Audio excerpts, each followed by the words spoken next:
Hi everyone, welcome back to another vlog. ഞാനിപ്പോൾ ഉള്ളത് കുവൈത്തിലുള്ള Kuwait ടവറിൻ്റെ ഫ്രണ്ടിലാട്ടോ. അപ്പോൾ ഈ കാണുന്നതാണ് കുവൈറ്റ് ടവർ. ഏകദേശം 1979 ഈ ഒരു ടവർ ഓപ്പണിംഗ് ആയത്. പിന്നെ ഇപ്പോൾ ഒരുപാട് ടൂറിസം കാര്യങ്ങളൊക്കെ വരുന്നുണ്ട്. ഈ കാണുന്നത് സൈക്ലിങ്ങിന് വേണ്ടിയിട്ടുള്ള ഒരു ചെറിയൊരു സ്പേസ് ആട്ടോ. ഇതൊക്കെ ഈ അടുത്ത കാലത്തായിട്ട് വന്നതാണ് സൈക്ലിങ്. അതുപോലെ ഒരുപാട് സംഭവങ്ങൾ ഇപ്പം കുവൈറ്റിൽ ടൂറിസത്തിൻ്റെ ഭാഗമായിട്ട് വന്നിട്ടുണ്ട്. അതുപോലെ ഓട്ടോ കാര്യങ്ങളൊക്കെ അവൈലബിൾ ആണ്. 2KD അങ്ങനെ പല പല റേഞ്ചിലായിട്ടാണ് ഓട്ടോയും കാര്യങ്ങളൊക്കെ വരുന്നത്. പിന്നെ ടവറിൻ്റെ അകത്ത് കയറാനായിട്ട് വരുന്ന ചാർജ് 3KD ആണ്. നമുക്ക് ഈ ഒരു ടവറിൻ്റെ അകത്ത് വിസിറ്റ് ചെയ്യാൻ വേണ്ടിയിട്ട് വരുന്ന എമൗണ്ട്. നമുക്ക് ഇതിനകത്ത് റെസ്റ്റോറൻറ്റ്സ് കാര്യങ്ങളൊക്കെ വരുന്നുണ്ട്. അതിനൊക്കെ എക്സ്ട്രാ പേയ്മെൻറ്റ് കാര്യങ്ങളൊക്കെ വരും. പിന്നെ ഫാമിലീസൊക്കെ ആയിട്ട് വീക്കെൻഡിലൊക്കെ വന്ന് നമുക്ക് എൻജോയ് ചെയ്യാൻ പറ്റിയൊരു സ്പോട്ട് തന്നെയാണ് നമ്മുടെ കുവൈറ്റ് ടവർ. ഇപ്പോൾ ചൂടാണ്. തണുപ്പ് കാലത്തൊക്കെ ആണെങ്കിൽ അത്യാവശ്യം നല്ല ക്രൗഡൊക്കെ ഉണ്ടാവും. ചൂടാണെങ്കിൽ പോലും സമയം ഇതാ 5 മണി കേട്ടോ. 5 മണി നല്ല പൊരിഞ്ഞ വെയിലാണ്. ആ സമയത്ത് കൂടി ആൾക്കാരൊക്കെ ഉണ്ട്, യൂറോപ്യൻസൊക്കെ ഉണ്ട് കേട്ടോ.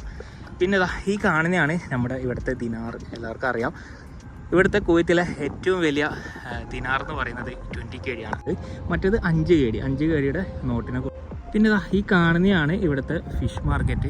അതുപോലെ തന്നെ നമ്മളത് ആ ഒരു സൈഡിലെ കൂടി അങ്ങനെ നടന്നു പോവുകയാണെങ്കിൽ നമുക്ക് കഫേയും കാര്യങ്ങളൊക്കെ ഉണ്ട്. സ്റ്റാർബക്സ് അതുപോലുള്ള കഫേയും കാര്യങ്ങളൊക്കെ കിട്ടും. പിന്നെ നേരത്തെ പറഞ്ഞ പോലെ നമ്മൾ ഈ ടവറിൻ്റെ അകത്ത് കയറണമെങ്കിൽ എൻട്രി ഫീ വരുന്നത് 3KD ആണ്. 3KD കൊടുത്ത് നമ്മൾ എൻട്രി കയറി പിന്നെ അതിനകത്ത് കാണാനൊക്കെ ഉണ്ട് കേട്ടോ. നമ്മൾ കയറുകയാണെങ്കിൽ ഒരു 5 മണി 6 മണി ആ ഒരു സമയത്ത് കയറി കഴിഞ്ഞാൽ നമുക്ക് 360 നമ്മുടെ ഈ പറയിൽ കാണുന്ന കുവൈറ്റ് ടവർ ഇങ്ങനെ കറങ്ങിക്കൊണ്ടിരിക്കും. അപ്പോൾ നമുക്ക് കുവൈത്തിൻ്റെ ഒരു 360 വ്യൂ കിട്ടും.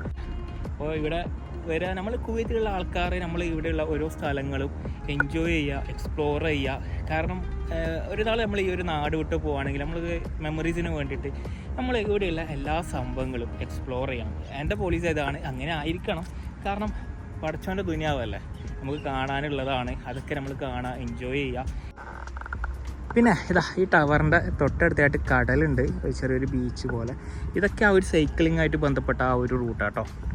അപ്പോൾ ഒരുപാട് വീഡിയോസ് നമ്മുടെ ചാനലിൽ ഇനി വരാൻ പോകുന്നുണ്ട്. ഹിസ്റ്ററി കാര്യങ്ങൾ, ടൂറിസം ഇതുപോലുള്ള സംഭവങ്ങൾക്കായിരിക്കും കുറച്ച് നാളായിട്ട് നമ്മുടെ ചാനൽ ഉണ്ടാവുക. അപ്പോൾ അതൊക്കെ കാണാൻ വേണ്ടിയിട്ട് ഇപ്പോൾ തന്നെ നമ്മുടെ ചാനൽ സബ്സ്ക്രൈബ് ചെയ്യുക. അതുപോലെ തന്നെ തൊട്ടടുത്ത ബെല്ലൈക്കൺ കൂടി എനേബിൾ ചെയ്തേക്കാം.